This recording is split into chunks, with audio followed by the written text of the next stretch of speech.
आपण सुरुवातीला पाहणार आहोत आजच्या लक्षवेधी अशा 3 महत्त्वाच्या बातम्या। पहिली लक्षवेधी बातमी आहे अर्थात मनसेच्या बैठकीची। मुंबई महापालिका निवडणुकीसाठी मनसेनं रणनीती आखायला सुरुवात केली आहे। जागा वाटपाच्या आधी मनसेनं बैठकांचं सत्र सुरू केले। प्रत्येक वॉर्डासंदर्भात मनसेकडून चाचपणी सुरू आहे आणि या संदर्भात आज राज ठाकरे यांच्या उपस्थितीमध्ये शिवतीर्थवर बैठक होणार आहे। दुसरी लक्षवेधी बातमी आहे झी 24 तासनं उघडकीला आणलेल्या जमीन गैरव्यवहाराची। झी 24 तासनं उघडकीला आणलेल्या पुण्यातील जमीन गैरव्यवहारानंतर आता सामाजिक कार्यकर्त्या अंजली दमानिया यांनी जिल्हाधिकाऱ्यांच्या राजीनाम्याची मागणी केलेली आहे।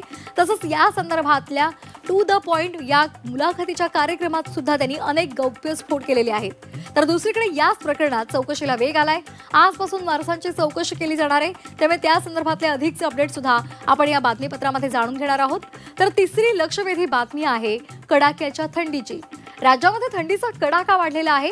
येवल्यासह निफाडमध्ये पारा 9 अंश सेल्सिअसवर पोहोचलाय।